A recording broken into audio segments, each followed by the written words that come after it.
everyone. Welcome to Hot Mess Moments. So hot. Such a mess. Such a moment. Yeah, and you're serving log cabin moment realness with this place that you're in. Do you want to explain to those that are on our YouTube? Yeah, so I'm up at my parents' house in the middle of the Adirondacks, and this is my room. Yeah, it's so cute. House. I love that is my aesthetic. I love it when it's like all wood rooms. Cottage core. I love it. Cottage core, honey. But welcome to Hot Mess Moments. My name is Beth Dixon, also known as Augusta Windunlevin, everywhere on my social media channels. You can also catch me on My Weekly Meltdown and RHAP, covering everything from Big Brother to RuPaul's Drag Race. And my co-host is... I'm Dylan Zahner, also known as 8-Bit Dylan online. I stream cringe content. I'm just a dumb person in general. Follow me on Twitter. But today... if my background wasn't an indicator for our topic, we are talking superheroes today. Nerdgasms. Yes, nerdgasms. So later in the podcast, we're going to be covering Marvel, DC, who's the hottest, who's ugly, who's dumb. I just realized that I have this photo of myself at my brother's wedding after I caught the bouquet. Hold on. I love it. Oh, it is stuck to the wall. I'm not going to get rid of that, but I just realized you have all these comics behind you. I was like, oh, I have a picture behind me. It's just me. It's you. It's the most Leo thing of all time. Just me having a photo of myself. Also, on the other side of my bed is the photo of when I caught the bouquet. This is peak Beth. So in case you ever come to my place and you want to go, which one's Beth's room? It's the one where Beth has photos of herself all over the place.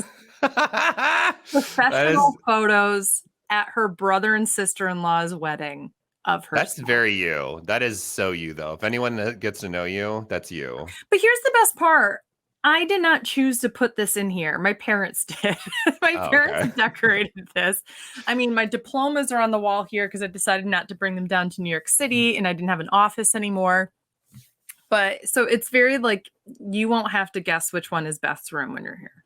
That's good because, I mean, I wouldn't want to get lost. Hard to do so here, but cool. And I mean, I was more so talking about upstate New York. I'm good. Except for that lake. I've been seeing your Instagram stories. That lake looking very nice. It's super nice. Yeah, I've been up here for a few days for the long weekend and was able to just relax a little bit. I got some lake time and I was up here a few weeks ago. It was just a tad bit too cool to hang out at the dock. I got some sun. You're not going to be able to tell. Oh my God. For those audio only, she just popped her titty out. I did. It was so great. Free the nip. But basically, imagine if that's how I did it. But yeah, I got basically, instead of being only white, I am now off white and a little red. So that's my life. But it's been nice. It's been today it's rainy. But other than that, we had a really nice weekend. What about you, Dylan? What have you been up to? Oh my God, it is so incredibly hot and humid today. Yeah. It's disgusting. We tried to go, Nigel and I tried to take the dog on a walk and we got outside and immediately started sweating, like immediately. The minute you walked outside, you were wet. And so I am not here for it. I didn't subscribe to it. If Mother Nature wants to fight me, I'm here for it because I will not stand for this. This is exactly what happens when Pride Month ends. It just gets super homophobic with the weather. I mean, to be fair, it was incredibly disgusting in June as well. But gay rights. Yeah, but gay rights. Like it now feels especially anti-gay. I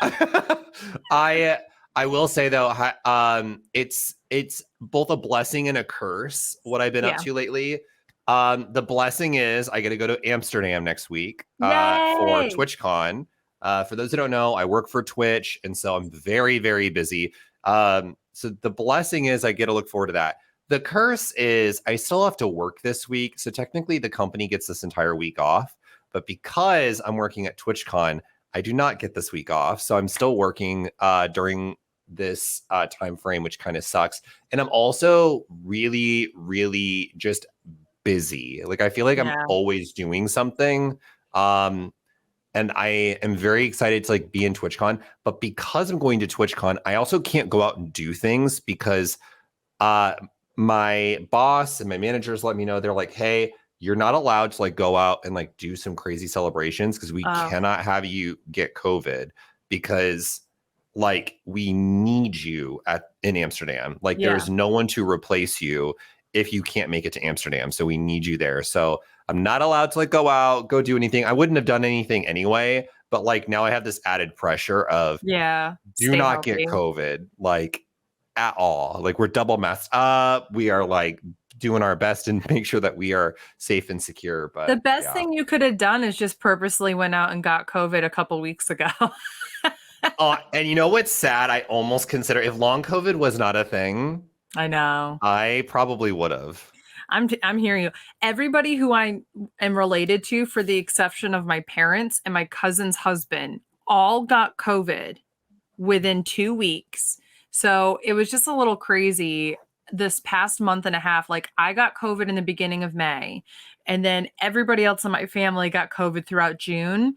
And my parents are still sitting here like, how did we avoid it? We had contact with everybody when they were COVID positive, and neither one of them have gotten COVID at this point.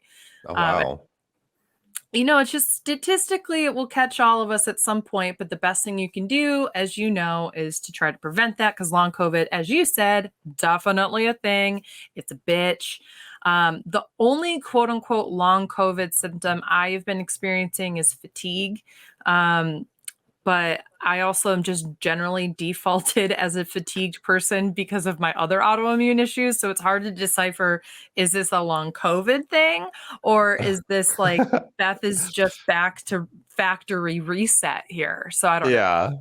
No, that makes sense. I think I may have talked about this on the podcast before. I'm not going to jinx myself, but knock on wood. Jinx monsoon yourself?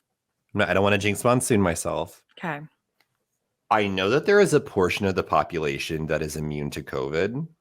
Mm-hmm. And I think I might be immune to COVID because there have been so many instances where I have been in close contact with someone who has eventually come out as positive that I definitely should have been infected with COVID. And I don't know how the intricacies of it work or what's going on. Never have had COVID, never had any symptoms. Maybe I've had COVID and I just never had any symptoms. But maybe that's what's keeping you from getting it again, is maybe you have a really high antibody count. Maybe. My husband's also never displayed any symptoms of COVID. So yeah, I'm hoping that's the case. We'll wait and see. But yes. A good reminder that we're still in the middle of a pandemic. It's not over. It's not over. It's in fact getting worse. The infection rates are high as it's ever been. So good times. Yeah, the hospitalization rate is much lower, so that's good. But yeah, so I think like obviously vaccinations work. So if you are not vaccinated, please get vaccinated. Get a booster. It's really sexy. You know what? I've heard all the time that getting boosted makes your ass bigger, makes your dick bigger, and makes your sex life that much better. Makes your pussy wetter. Makes your pussy wetter. It becomes a fucking water slide. Oh my God, stop. Could you imagine? Like, you actually develop a little lifeguard that tells kids when they can go inside your little. That you took it to a weird place there. Not where I wanted that to go. What I was gonna say was, you took it to a really weird place, man. You know what? In this pussy, that's our thing. In this pussy, it's always Adult Swim. I don't know what's going on over there. I was more talking about like, when you say you're dropping your kids off at the pool, and what you mean by that is like depositing some sperm. Oh my God, you're taking to an even. No, that's okay. I get you now. I get you. What I was gonna say was, it would be hilarious if the minute you get the booster, all of a sudden there's like a wet spot on your pants, and the doctor's like, "Whoa, what the fuck's going on?" You're like, oh, I'm sorry. It's the booster. It makes my pussy juicy. It's just like a I'm the thing. one who made it weird. I'm the one. Juicy pussy's not weird. No, it's not. Neither is dropping your kids off at the pool. It's just called a cream pie. Okay. Off the topic of juicy booster pussy, I want to know what has been or how's it been like this summer? I can hear myself a little bit. Up in upstate New York. Okay, so for those that don't know, I came up here for most of June, was only back in New York City for about a week and a half, and then came back up here, and I'm going to be here for like a week, and then go back down to Brooklyn for the most of summer, and then I have to come back up to the North Country on the very top of New York State for work at the end of August. So it's two very different vibes in the summer. When you're in New York City, it's a lot of like the concrete and the asphalt and everything in the reflection of heat off the windows and stuff just make it very stifling hot. It like the subways are just so hot, the platforms, everything is like you feel like you're trapped. Up here there's more of a breeze, and even though it's like really hot, it can be really gross. I'm in the middle of the woods, and like often I'm just kind of like, I guess I'll just retreat inside for a little bit or get in the shade or go in the lake or whatever. Like I feel like there's ways to get relief up here. It's also just a few degrees cooler up where I'm at. I'm up like on a hill in the middle of the Adirondack Park. So I'm really like about 10 degrees cooler than most of the state. So it just feels perfect. Like this whole last weekend with the heat index, it felt like 80, 85 most of the time.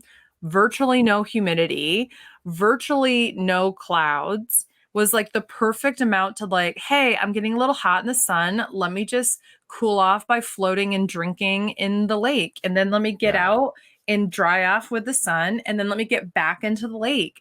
And all I did was just drink a lot of, like Lemonade. Trulies and such. I also discovered cocktail freeze pops. Unreal. Also, those are dangerous. There's 6% alcohol because they're like wine coolers, and you eat them like quickly because it's a freeze pop. So I had like 4 in an hour, and I was like, I feel buzzed. All right, Beth. So I think that's enough about us. Let's get into our topic today. Superheroes and villains. The heroes of super. The superheroes. I don't know if you've noticed, for those that are on audio only, my entire background of my office is old school comic book art. I have been obsessed with comic book art. But the thing is, people don't realize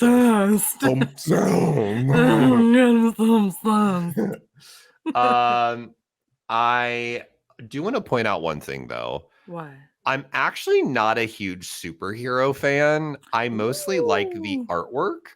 And so but I do know quite a bit about like superheroes and their storylines. I don't know. I'm not like a general expert on anything, but I know like kind of here and there information. Like, I could maybe do well in a trivia competition, but I definitely couldn't write a book about it.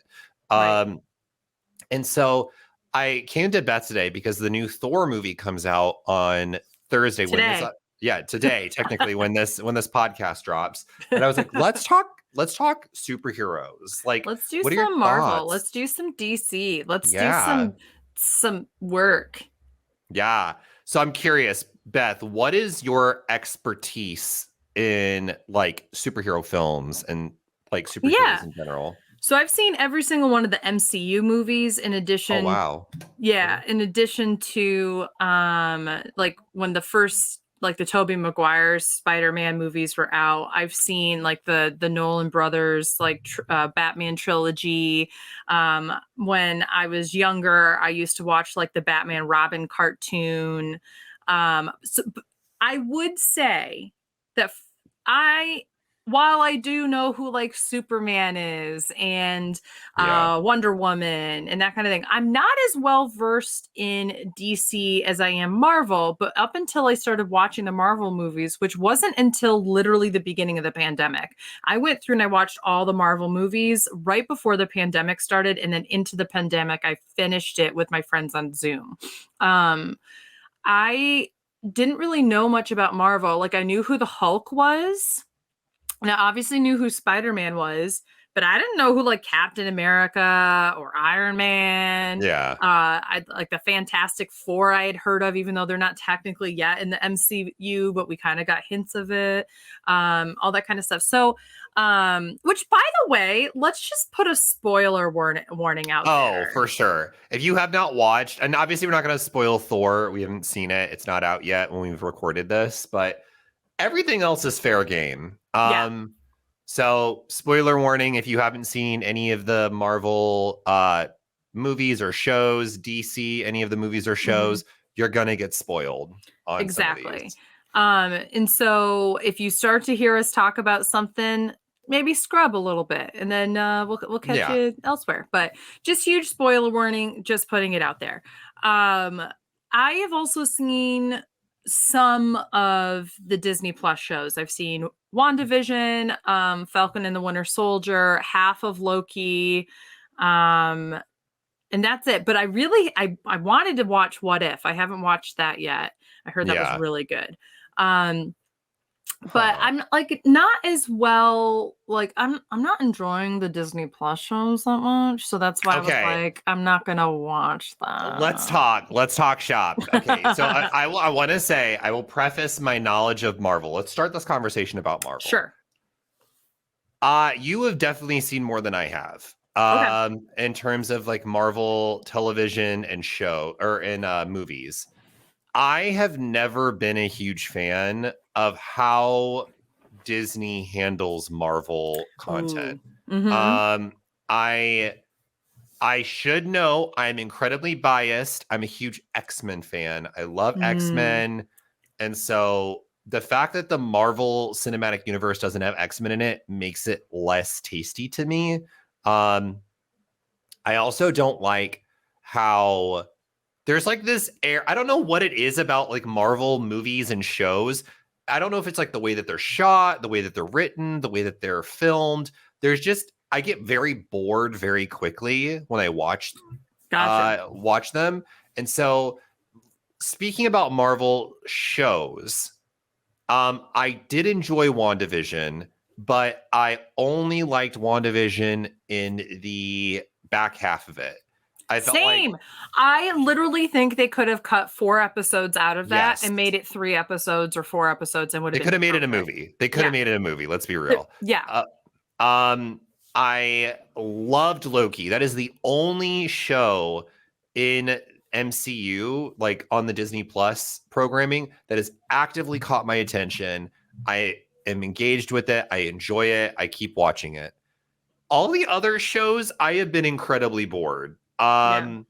Like Winter Soldier and Falcon and the Winter Soldier. Falcon and the Winter Soldier was boring. That also should have been 3 episodes because it was weird that the antagonist, like, kind of her motivations just kept changing and then reverting back. And I'm like, this doesn't make sense. And it's just like inconsistency of writing. It's obvious that the writers who are writing for television are not accustomed to it. Because let's just have a moment here, right?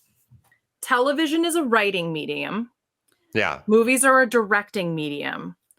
Theater is an acting medium, right? So what I think happened, I could be completely off base. I don't know for fact. I have not looked into this, but I have a feeling the writers for the television series are used to writing for films and didn't know how to write television shows. Now, I know that there's a lot of people out there, Dylan, that are going to completely disagree with you and myself, who are like, WandaVision absolutely, and Loki, and oh, that was the best thing I've ever seen. I was sinfully bored with WandaVision, but I knew I had to watch it because I knew it was going to be important for some of the upcoming movies. And it was very important. If you hadn't watched WandaVision, The second Doctor Strange movie makes no zero sense. sense. Yeah. Makes And like no that's sense what whatsoever. makes me a little ticked off is that Yeah. not everybody has access to Disney Plus. And like I will also say this, that there's a few of the Marvel movies just in general that really require that you have watched some of the other ones, right? I I really think that Infinity War and Endgame make the most sense when you've watched everything leading up to it, right? And that makes sense. Any of the Avenger movies, I feel like, okay, when you're bringing in a multiple people together, it is great when you've seen the other stuff, right? But for a standalone superhero movie, I don't like when it happens like that. It's fine if there's little homages that you catch and those little eggs, like that you get to like Easter eggs that you get to uncover if you have watched everything. But you shouldn't have to watch something that's in a different medium that requires a subscription in order to watch, in order to understand the main purpose of the movie. That was a little ridiculous to me. Yeah, I agree with you. That's also going to be my fear with Loki. Yeah. Because spoiler warning, the big baddie for part 3, are we at now in the MCU? We're in phase 4. Or phase 4. So the big baddie in phase 4 is introduced in Loki and like plays a huge part in that show and how it concludes.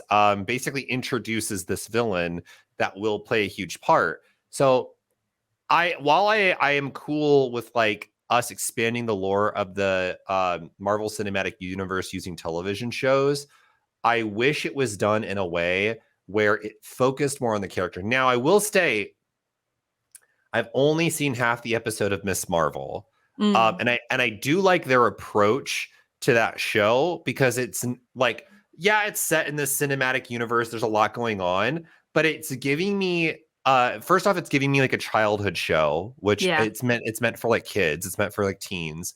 But I also like it because I think it's doing an approach similar to how the Netflix MCU shows, which were really fucking good. Like Daredevil was great. I love Jessica Jones. I was pretty partial to oh my Agent god, Carter. Luke Cage. I was even partial to Luke Cage. Iron Fist was boring as hell, but I liked those because it was focusing on this like one singular character and fills it with a bunch of really likable side characters that you really enjoy.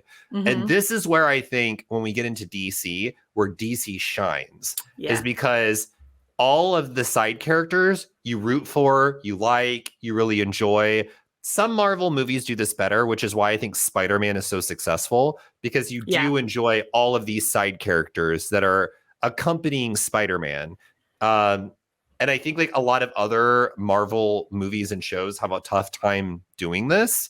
Like, I think it's how invested in the characters you are that you're going to enjoy a Marvel show. I 100% agree with you. And I think the thing that Marvel does really well, and I can't say for certain that they do it better, so you're going to have to tell me if this is like the same in the DC. Do they call it the DCCU? There's technically not a cinematic universe for DC. There is the Justice League verse, but it's very loose. Like like Black Adam, the new movie that's going to be coming out, may or may not be set in that universe. We have no idea. You're not meant to really. They're all kind of standalone films. So what I was going to say is, I don't know if Marvel necessarily. I feel like Marvel is more organized in the sense that they do have a cinematic universe. And to go back to a point that you made earlier that I agree with is that I also really like X-Men, right? I really like, because here's some tea. You may not be able to see it right now for sure because I'm not in good lighting and that kind of thing, but I have two actually different colored eyes. And my left eye is lighter. It's actually like it's on the inside of the iris. It's brown and then it gets green on the outside. So in certain light, it looks green and hazel. But when I'm not in like natural bright light, it looks just as dark as my other brown eye. So I spent so much time when I was younger pretending I was an X-Men, being like, I have two different colored eyes, kind of like, I think Rogue have like two different eyes or something like that. No. I felt like somebody does though. Somebody has two different colored eyes. Maybe. I don't know. I spent so much time being like, I'm an X-Men. And then I remember specifically one day in college, I was brushing my teeth and the sun was really hitting and I was looking in the mirror and it was like two very different colored eyes. And I'm like brushing my teeth in my dorm room. And I just remember like really thinking like, what power would make sense that I would have? Like, what's the power that makes the most sense that I would have as a mutant? And I must have like actually stopped brushing my teeth and was just looking in the mirror thinking about it, because then my RA walked in and she was like, are you okay? Because like I think I was just like have a toothbrush hanging on my mouth and foam, and I'm just like, I'm like, girl, this is peak Beth. And I go, staring at yourself in the mirror. And I go, oh yeah, I was just trying to think of what my superhero power would be. And she was like, okay. And so that was great. But anyway, so the reason why X-Men hasn't been a part of the MCU is because they didn't have the rights for it for so long, and now they do. So, and similar to like what Spider-Man, the reason why Spider-Man wasn't, because Sony had the rights, there's all these things, right? So I think, spoiler alert, if you haven't seen the second Doctor Strange, the Multiverse of Madness movie, scrub through about 30 seconds here.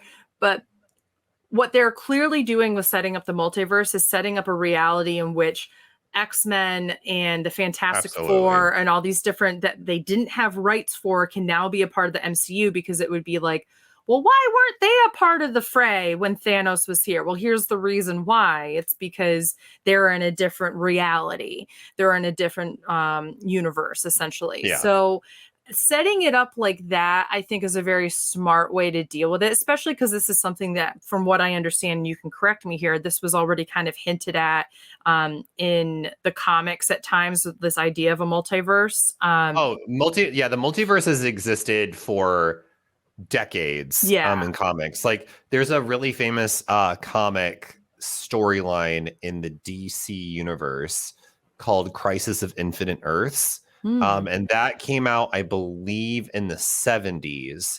And that was kind of similar, where it was like all these multiverses are dying, one after another, after another, after another. And so different heroes from different multiverses have to come together to stop the enemy in it, which is this enemy called the Anti-Monitor. And so multiverses have existed in media for a very long time.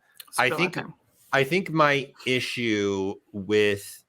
I have to first discuss the movie Multiverse of Madness. Hated it. Did not like it. Awful movie. It tried to do so much and did so little at the same time. I'm really not happy with what they're doing with Doctor Strange post Endgame. I didn't like his character in Spider-Man No Way Home. Everyone's nerfed. I don't know why. It's just so weird. Like, no, like his character was the sarcastic straight man, essentially. But then, spoiler for Endgame, putting it out there.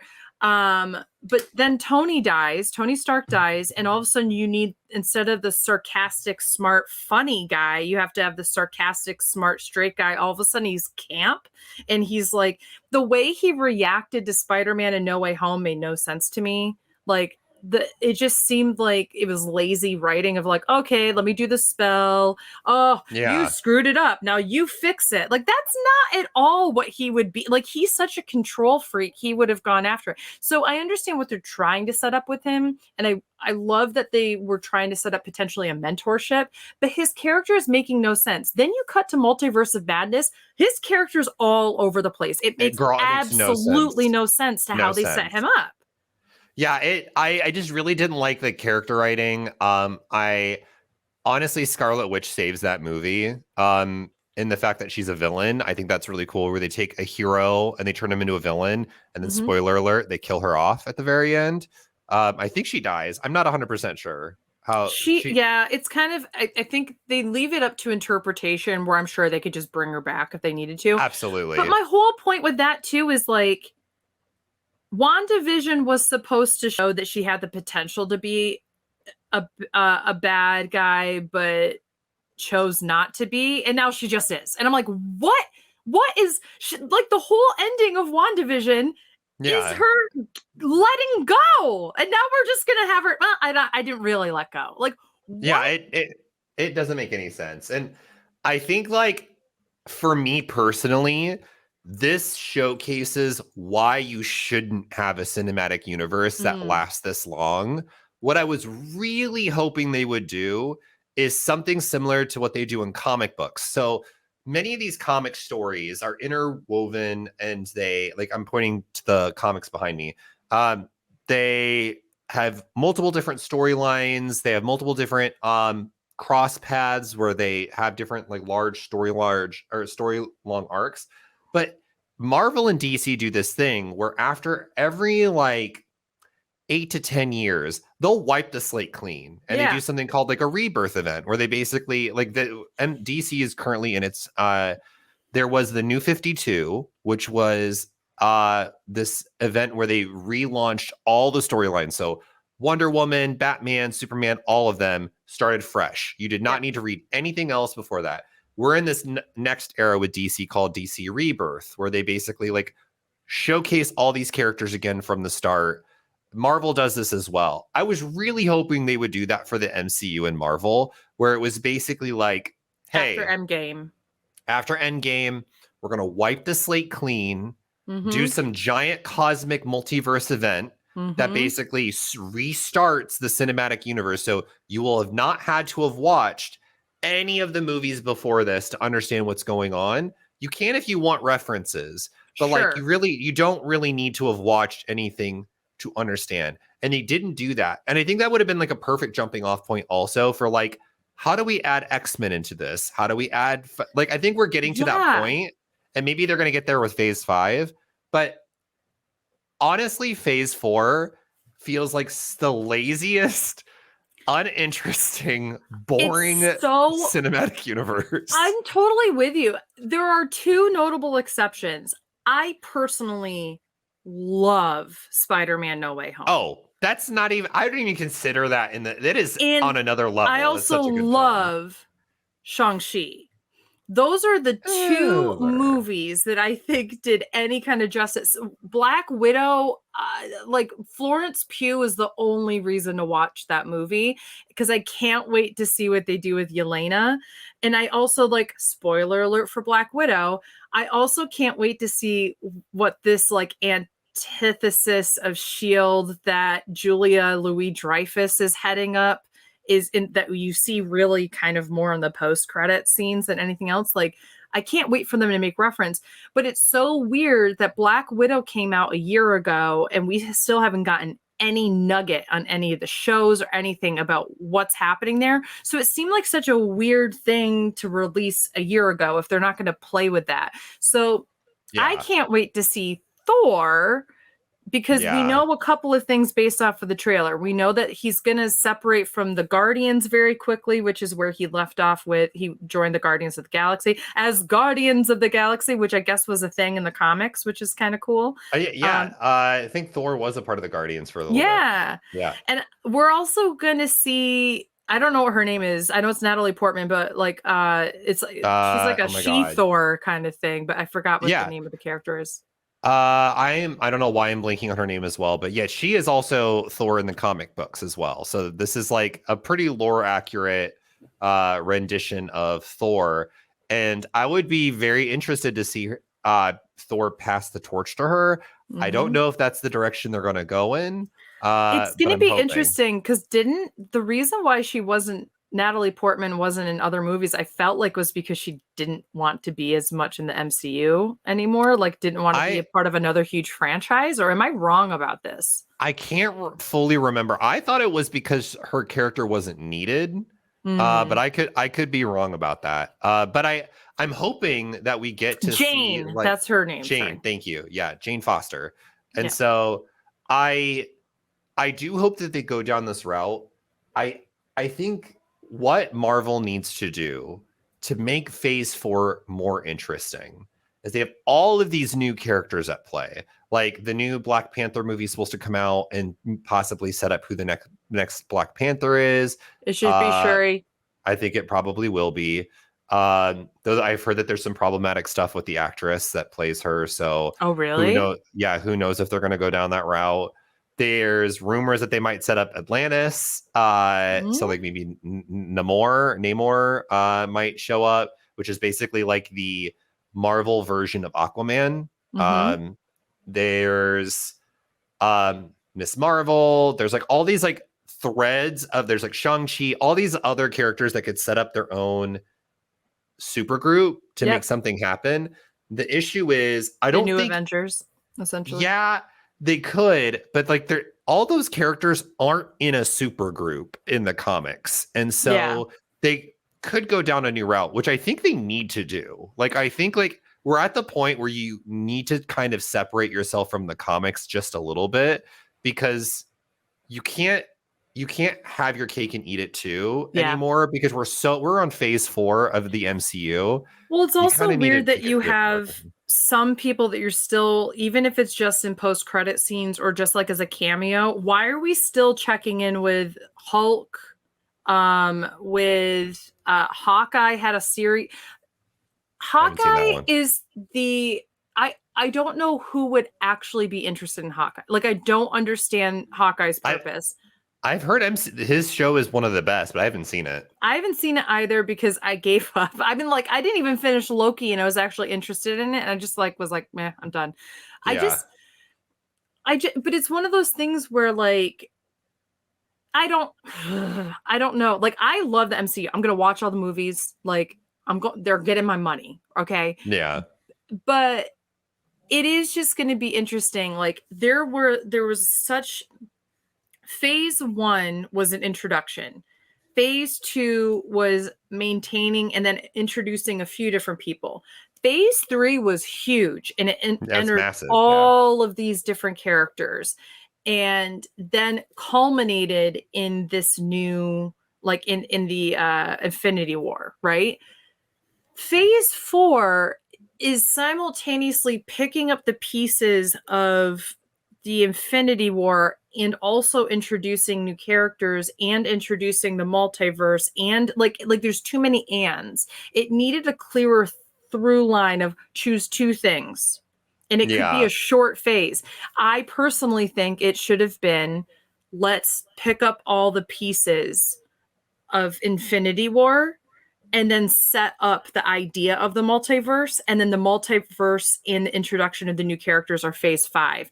I like, how does Eternals fit into this? How does can we talk Eternals? Yes, please. It is the worst superhero film I have ever seen. And Bar none.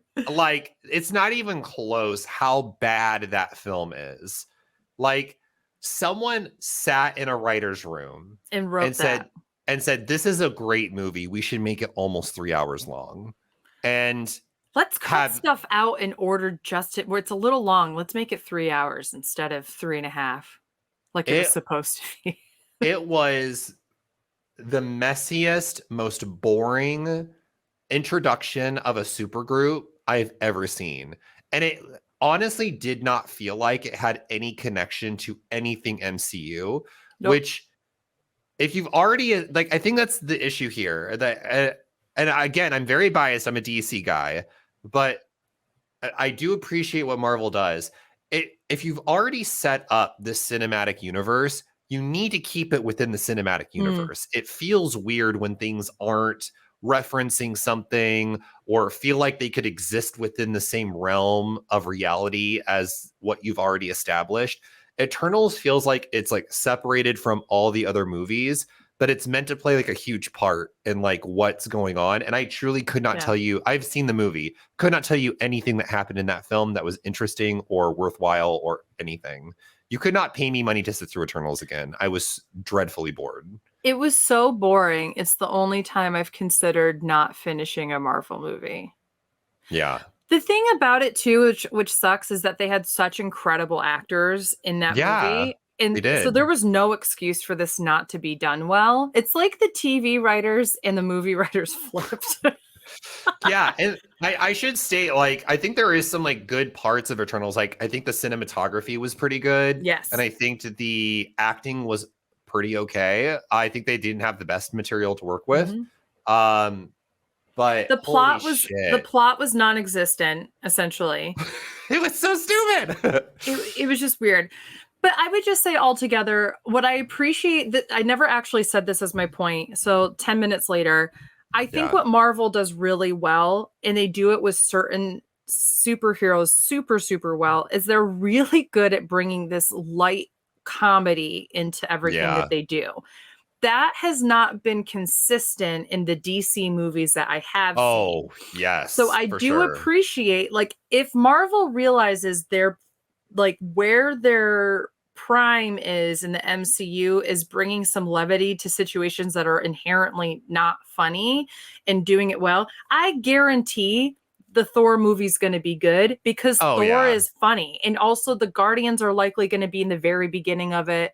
It's going to be funny, right? There's going to be funny aspects of it. Spider-Man, even though I think the reason why I loved No Way Home so much was not only because I got like the audience pleasing things of the multiverse Spider-Man things, but mostly because I cried so hard and laughed so hard in that movie. Like I was on all aspects of the spectrum.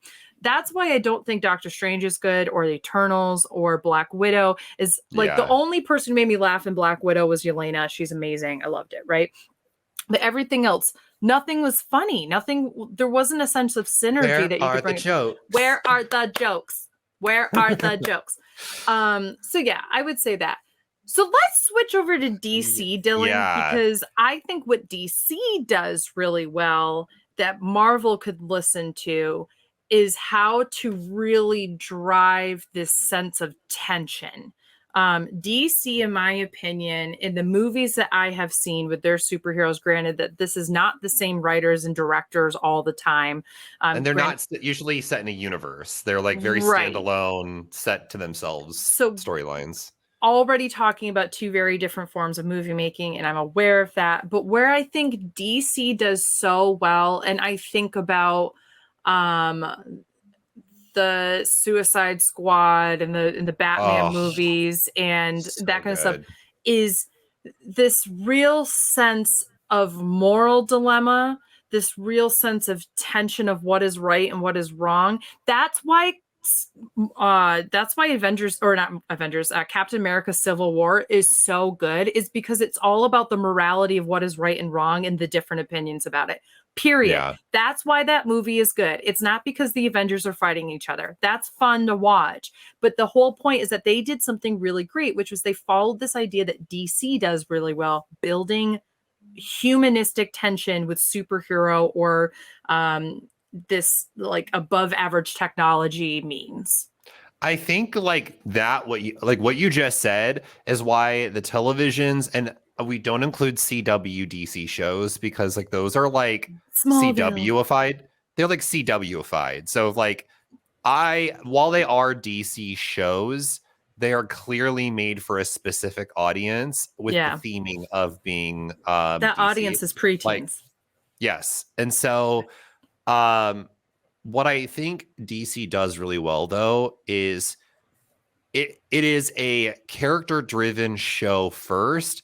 And they happen to be superheroes. So shows like Doom Patrol, Peacemaker, which just recently came out, a lot of their animated shows, the focus is never on the action that you're watching. Harley Quinn, the animated Harley Quinn show, fucking great. Because I want to watch it so bad. It's so fucking good because it is cool that they have superpowers and that they can fight each other and all that stuff. But at the end of the day, if they have no substance behind what it is that they are as a human, it's boring.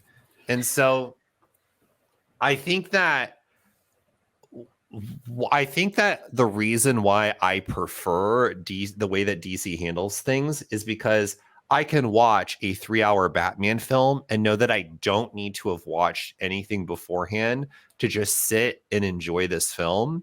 And I get the upside of maybe there's references to other things that I know from the comics. Maybe they are setting up a cinematic universe if this does well enough. Who knows? Yeah. But I think that's like the exciting part about these programming and like the things that they do. But I will say DC slips a lot. Like Justice Wonder Woman League, 1984 or whatever it was. Terrible. Horrible. And that's because I think DC tried way too hard to do what Marvel was doing. And they were like, let's set up a cinematic universe. And by doing that, they have foregone what makes the DC stuff great is when they focus on the characters, because it wasn't about the characters anymore. It was about how do we set up all these characters into a situation that makes sense. The Superman versus Batman, boring film. Let's do the standalone Superman film. It was all right, but it had nothing, like it didn't feel like Superman because he's like killing, like destroying cities and stuff like that. Like that's not what he does. Yeah. Justice League, boring. Now I will say I did like the Snyder cut of Justice League. It feels like a better film because of the fact it does bring back the character element, but it isn't as funny. Yeah. I don't know. I'm curious your thoughts though. So here's the thing. I think that DC in general is so much better, for the exception of Wonder Woman 1984, right? Yeah, 84. I don't fucking know. I'm going to say it was just 84. awful. It was just awful. It was awful. But I think they do such a good job, for the exception of literally that movie, of writing women characters so much better than the Marvel universe does. Everything, like Black Widow is a cool character, but she's essentially Catwoman, right? And Catwoman is just so much more dynamic, right? There's so many cooler and better women to really get behind. Like they literally in Endgame had to have this moment. Oh my God, the cringe moment. That makes me laugh every time, where they're like, she's got help, and it's all the women coming together to help Captain Marvel, who literally just destroyed an entire space station. She doesn't need their help. She could just go right to the car. Like it just makes no sense. But regardless of all of that, they do a better job of setting up the characterization of those women characters and making them strong, independent, having them have, gray areas, they have moral dilemmas themselves. They're treated, in my opinion, more equally to the men than the Marvel women are. Yeah. The Marvel women often are side characters who then become more in the spotlight. Like even with the Guardians, like you only think of Gamora in relation to Quinn. You only think of Mantis and like you don't think of them as standalone characters.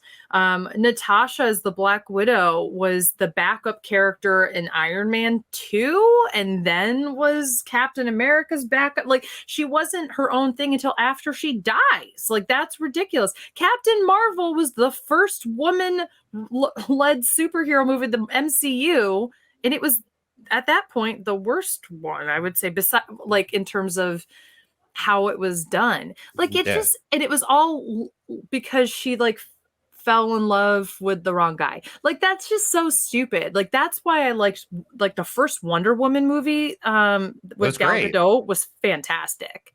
Yeah, I loved that. Birds of Prey, fucking love it. Like great fucking film. Suicide Squad, amazing.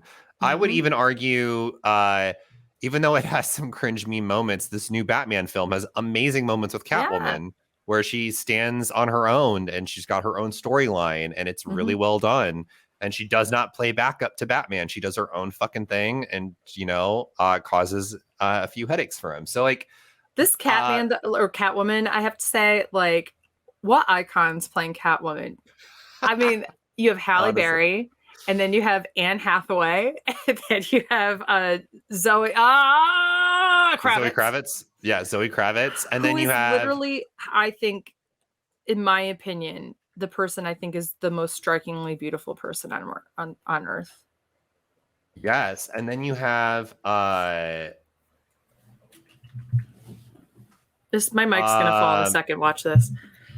And then you have, oh my God, why am I blanking on her name? Oh my God. Eartha Kitt. Eartha Kitt, thank you. My brain went to Zaza Gabor, which Zaza Gabor was in the original Batman series, but was not Catwoman. I want you Could you please keep this energy of Eartha Kitt love? I love Eartha Kitt. For another couple of months while we finish season 3 of The Nanny. I'm now more excited. Ah, that's exciting. Okay, wait. So I have to ask, have you seen Peacemaker yet, I have the not. show? I've not seen Peacemaker. So it's really, really good. And I have a feeling, I'm a little scared. I'm a little intrigued what they're going to do. I have a feeling they're setting up the Suicide Squad cinematic universe. Ooh, okay. And doing their own take on DC with more focus, because they just came out that they're going to be coming out with an Amanda Waller show. And Amanda Waller is the person who runs the Suicide Squad. And fucking great. Like, she plays such a good... Is that Viola Davis? Yes. And she plays an amazing, bitchy kind of antagonist to the show. And then, like, where her trajectory is in Peacemaker, I'm like, okay, I'm intrigued to see how they handle a show all about your character. I also like DC because it is not afraid to get R-rated and like show blood, guts, tits, ass, and sex. Like, it has no problem showing that. And I think Marvel's starting to get to that point. So before we end off, I want to ask though, if you had to pick your all-time favorite superhero and supervillain from DC and Marvel, the twist is though, you're making sexy time with them. Oh. Who would it be? I've been thinking long and hard about this. I think you should answer this first then. If you've been thinking long and hard, and I haven't had the ability to. So Marvel. Okay. I think I would have to choose Spider-Man because I love a good geeky nerd. So we love the fact that you're going for a teenager. That's cool. In the comics, he is a full-grown adult. He is a full-ass adult. He's a full-ass, like, just getting into college teenager in the movies. That's why I was like, that's a choice, Dylan. No, he is a full-ass adult in the comic books. Okay. Like, yeah. And then I would probably choose for my villain on the Marvel side, Killmonger. And this is fully because of Michael B. Jordan. Yeah. Because he's all the marks. Oh, yummy. Wait, did you hear the story about the girl who, when she went and saw Black Panther in theaters, when he took off his shirt and had all the marks, she clenched her jaw so hard that she broke her retainer. And Michael B. Jordan found out about this and reached out to her to say, hey, can I pay for your retainer? And she's like, oh no, I have like insurance. And he was like, oh, that's like weirdly like super like responsible response. Like, okay, like, and then she was like, but if you're ever in this area, could we get together for like a picture or lunch? And he was like, yeah, sure. And like, so he met her for lunch. Isn't that super sweet? Oh my God, her pussy wet. Like, I'm sorry. If Michael B. Jordan is like, hey, so hot. Like, would you go to lunch with me? I know. She's like, let me put the perfume on. I'm gonna shave. I'm gonna get ready. Tits out for the gods. Hey, daddy. 100%. Yeah. I'm like, how you doing? Okay, who would you do for DC? DC. Okay, this is tough for me. I would probably choose Nightwing because he's known to have a really nice ass in the comic books. And then for the villain, honestly, there's not a lot of really hot villains in DC. So I said Captain Boomerang from Suicide Squad just because he's kind of cute, I guess. But honestly, no one really is tickling my fancy. But I'm curious for you, Beth. Okay, so Marvel.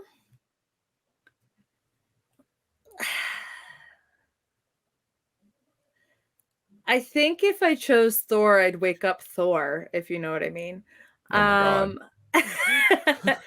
and he's a Leo, so vibes. So could you imagine if Thor was into astrology? He's like, hello, he's Norse. I'm such a Leo. I'm a Leo. Zeus is like, excuse me, bitch. Okay, so villain for me definitely is Loki. Why did I say Zeus? Never mind. Go on. Zeus. You mean Odin? Yeah. Odin, yes. I think the hero.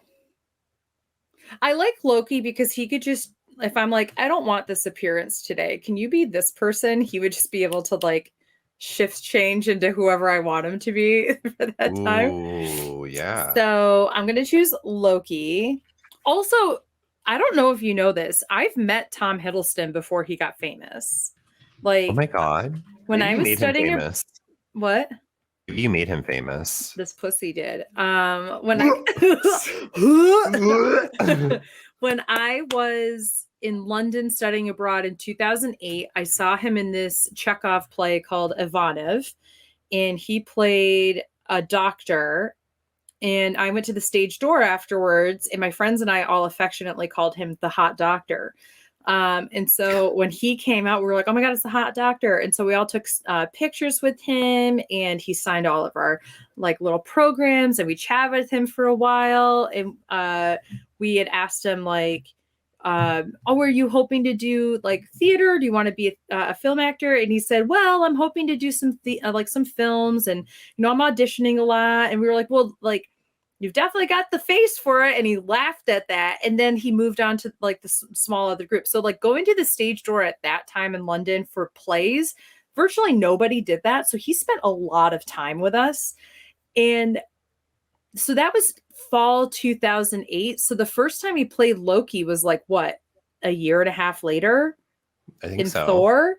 So he must have like either just been getting cast as Loki around that time. So it's just so funny to think like I literally met him right before. I also that like 3 weeks before that met and interviewed Eddie Redmayne at the stage door before he had made it big. And everybody in my group who were like rich white girls knew him as a Burberry model then. They were like, oh my God, it's the guy that like models Burberry. Oh my God, I love that. And I was like, oh my God, it's the guy who played a lead in this like really small show that was only running for a month. And so I interviewed him because I had to I didn't have to. I chose to do so for a presentation I was doing on his play. And then I was like, oh, it's only bloody like Eddie Redmayne, who's like now such a huge actor and won an Oscar and all this other stuff. Yeah. Anyway, so just fun stuff. So anyway, Loki's definitely my villain. My hero, you know what? I'm just going to put it out there. I'm going to go with Ant-Man. Paul Rudd's I so love hot. Paul Rudd. I love Paul Rudd. He's very hot. I love how funny and cutting Ant-Man is. I think that's where I would go in that one. Okay. How about DC? DC, I'm going to go. This is going to be kind of like, ooh, she's got some weird stuff, but I'm going Aquaman. Oh, no. He's very attractive. He's very attractive, but, down there, a little different. Just saying. Oh, my Lord. Then it's more like, I just want Aquaman to go down on me. That's what it would be. Yeah. He's like... Jason Momoa. No, you're like, you go up to Aquaman and you're like, hey, can you speak to crabs? And then you're like, okay, how do we end this? How do we end? Okay, I don't know. I think for the villain, I'm not as well versed in the villains that much. Yeah. And so all I can think about are the weird Batman ones. Totally. And so I'm sitting here and I'm like, I don't want Bane. I don't want... You don't want Joker in you. I don't want Joker. I don't want Scarecrow. I don't want... Was it Doctor or Mr. Freeze? I can't remember. I don't want Two-Face. I don't want the Penguin. I don't really know what I want. You know what? I'll do... You know what? I'm going to go for Two-Face and hope that I catch him when he's just Harvey Dent. Wait. I'm looking this up. Yeah, what am I thinking? Bloodsport from Suicide Squad. Idris Elba is in that. That's my pick too. He's also my hero for Marvel as Heimdall.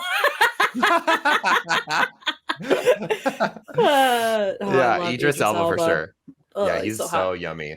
Okay. So this has been our episode about superheroes. If you have any thoughts, feelings, you disagreed with us, you agreed with us, what's your favorite Marvel DC show and movie? Let us know in the comments down below on the YouTube video, or hit us up on our Twitter account at Hot Mess Moments and let us know your thoughts. But Beth, when can they find us next? You can find us next every Thursday. We're going to put out a different podcast. Now, I say that, and now I'm thinking, you're going to Amsterdam next week. Yeah. So next week we probably won't have one. When can you find us next? Not next week. Yeah, not next week. Probably the week after, because I'll be away in Amsterdam, but we'll have one the week after that. Make sure to check us out on Thursdays. You can also check us out on Spotify and Apple Podcasts. If you can, please give us a 5-star review on Apple Podcasts. It helps us out tremendously. Yeah. And I hope you all have a wonderful weekend. If you go see Thor, let us know your thoughts. And until then, stay awesome, stay beautiful, you lovely people. Bye.